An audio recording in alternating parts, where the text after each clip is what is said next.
Pats Nation? Welcome to another edition of the Ken's Pats Talk Patriots podcast. It's a Wednesday, 8 o'clock p.m. Eastern. Got on a little late today. We're going to talk a little bit about the Patriots. I'm about to start the next few weeks because, we got a little bit of downtime. We ain't got nothing going on but WNBA. No offense to that. I don't watch it a lot. I do get into it a little bit.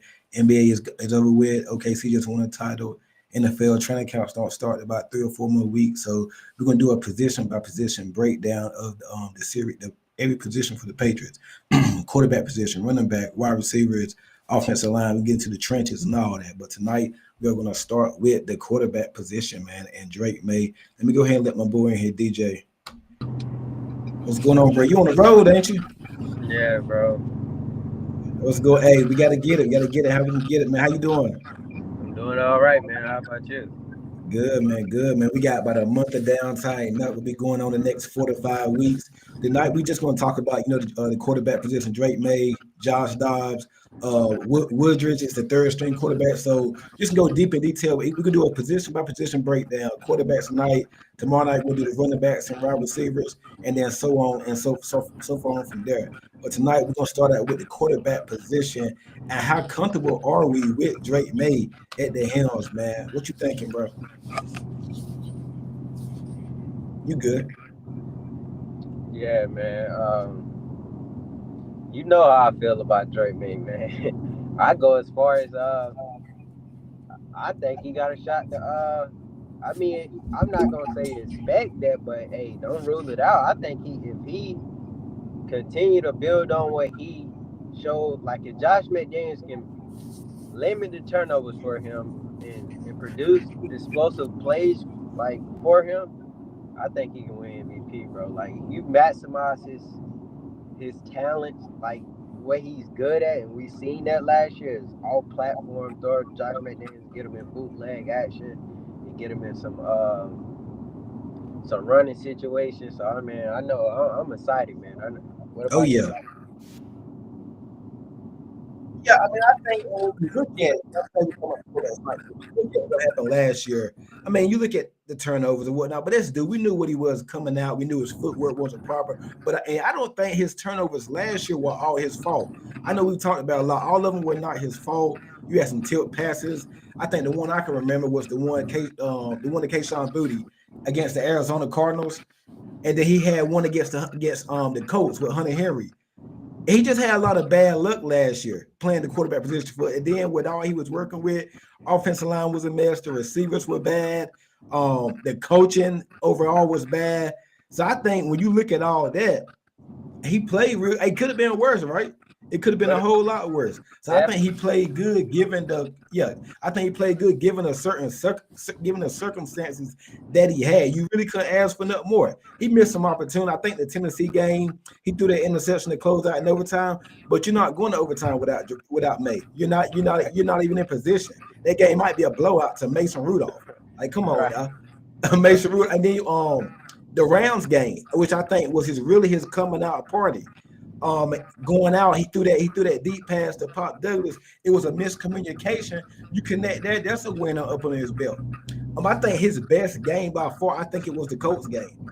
So a lot of people think the Rams. I think it's between the Rams and the Colts game, because the Colts game you really should have won that game. I think you had more of a better chance of winning the Colts game than the Rams game, to be honest with you. Because the Rams got high power offense. They had a real good young defensive line. The Colts, your defense let you down that game.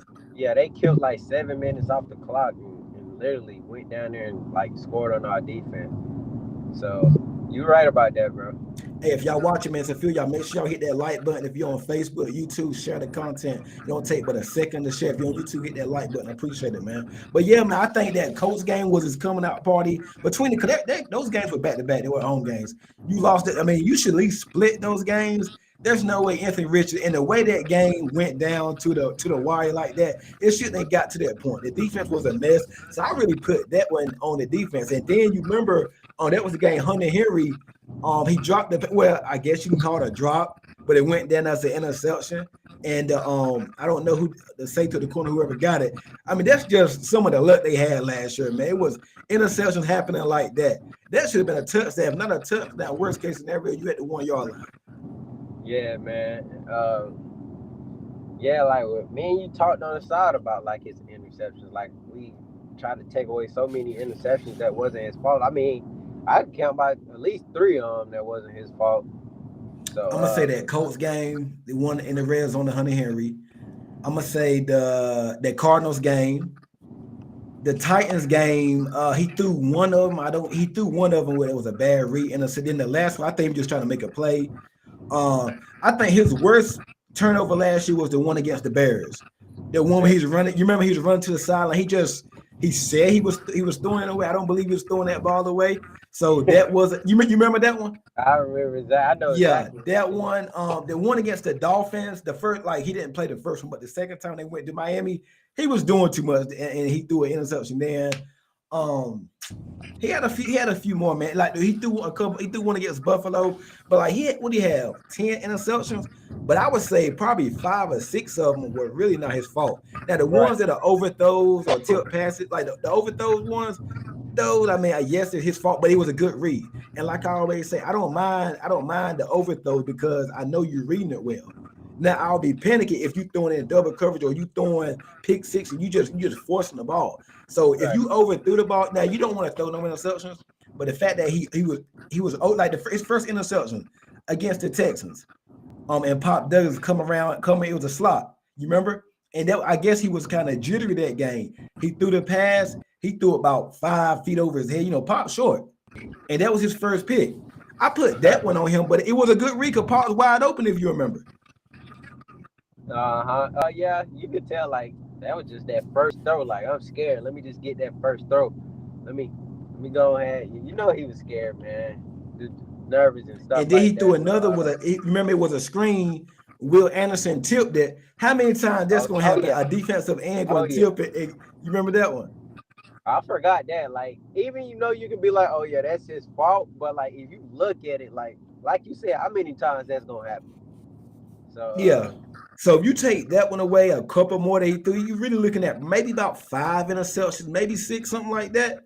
yeah, So, but in the stat sheet, they don't go by how the interception was. They don't go by if it's a pig or they just it goes down as an interception, right, nevertheless. But I think we're in good hands with Drake Maye at the quarterback position. We built around him this offseason. You got your left tackle Will Campbell.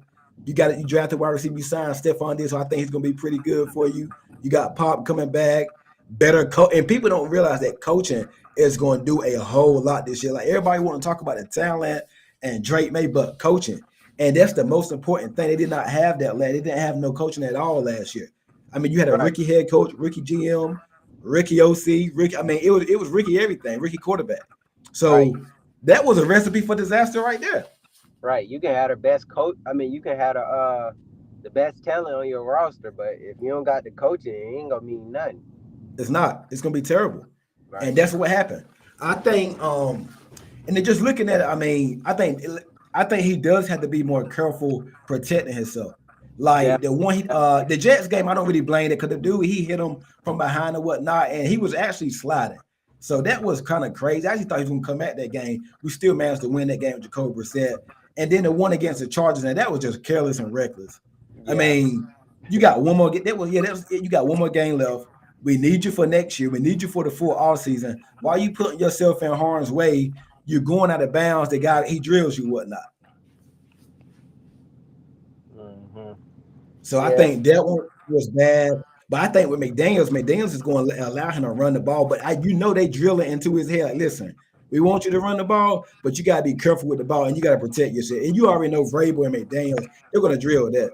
But we're gonna let them know, man. I ain't finna keep getting you all these runs if you ain't protecting yourself. Now slide when you get the first down, or you Mm-hmm. get the most yards you can until you realize someone coming down. Like you lie, man.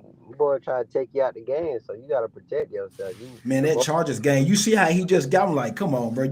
You're not making the playoffs. You're not, I mean, what you doing, man? Like, come on, you shouldn't even did all that. I think that game was still early, but come on, that was he shouldn't even play that game, to be honest with you. Really shouldn't even play that game. So how you feel behind you? How you feel about Josh Dobbs?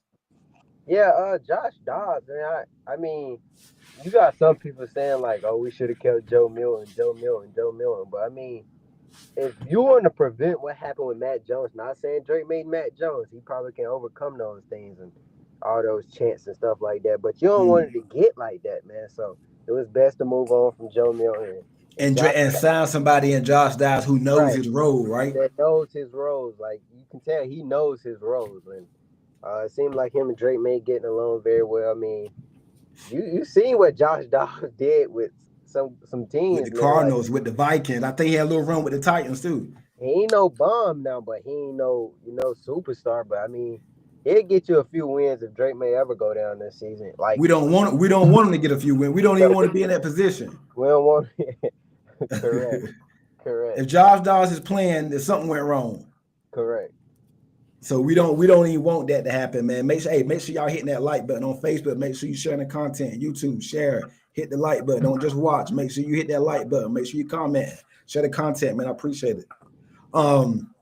Yeah, I just think, and what did Vrabel say in his open press conference? He wants you to be aggressive but not reckless, and that hit home right there. I think he was talking about Drake Maye. Be aggressive but not reckless.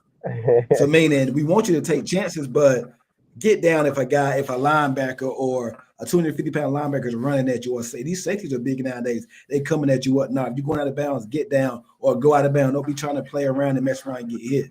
So be aggressive, not reckless. And I mean, all in all, how you feel about the offense along, particularly Drake Maye, but surrounding him too. How do you feel about the supporting cast? I definitely think it's not up to league standards, I don't feel, but I definitely think it's better than what it has been. Yeah, bro. It definitely upgraded, man. It always until be seen. You know what I'm saying? Like, I mean, you only can ask for so much. But we definitely upgraded, bro. You got your left tackle. You got you a third down back that probably can be your 3 down back sometime when Ramondre time is up, contract is up, whatever with that situation. Don't sleep on Antonio Gibson. We're gonna talk about the running backs tomorrow, but don't sleep on Antonio Gibson.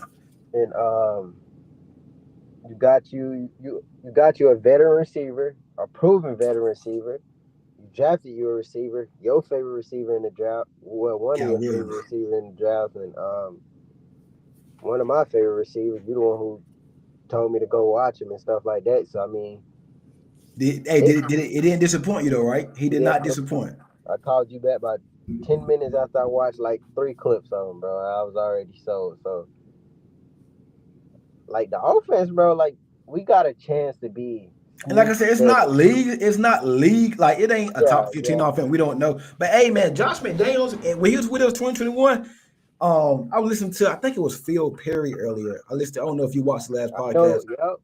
Yep. Bro, Josh McDaniels' offense with Nelson Aguilar and Kendrick Bourne, Hunter Henry, Damian Harris, Marjorie, like, come on, man. Come on. It was like a top 15 with Mac Jones. And at that point, we didn't know what Mac Jones was, but come on, man. That was top 50, top in a lot of categories. If he can do that with Mac Jones, and Mac Jones is a statue, you put Drake Maye, this probably like Phil Perry, this is probably his best athlete he's ever had.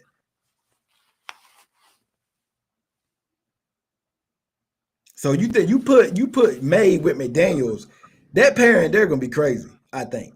Could you remember what he did with Cam Newton during the 2020, the COVID year? So I mean, that pairing there, it's gonna be crazy, man. Yeah, we didn't even see Maye run nothing design last year. No design run, bro. So he did a lot of that at Carolina. So we didn't really see him run a lot of design stuff with New England. Because the coach was so bad they didn't know how to use them. They were scared. And then we talking about Josh McDaniels. We also got a passing game coordinator, West Coast passing game coordinator, Thomas Brown. And it seemed like Josh McDaniels, like he taking plays from I keep forgetting we got him. I keep forgetting that. Yeah.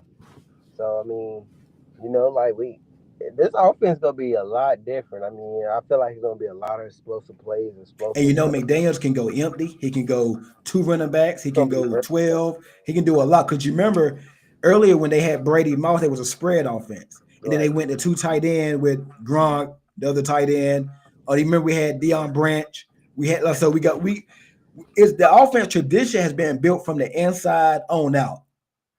That's really what McDaniels. That's what the staple, like the slot. He loved. That's why I told you. You think I'm crazy? Pop does have a career year this year. You don't believe it, but I do. Like Pop does have a career year this year. You got Pop. Then what? Then your guy, Efton Chisholm. He might make the team. So if you got Pop in the slot, you got Efton Chisholm, Kayshawn Booty. I think Booty can play a little bit of ends. I think he's mainly a Z outside though, but I think like McDaniel's going to build an offense from the inside on out. Now I wouldn't expect Cal Williams or like Mac Hollins to have like a big year because McDaniel's offense doesn't rely a lot on the X receiver. But when they number Carr, I think he's going to be pretty good. I think they'll show up if Matt Hollins make the team. We get into the receivers probably next week. We do the wide receiver position, but just sticking on the quarterback right now, Drake, man, I just think I think the league might be in trouble. There we go, Ken. Now listen.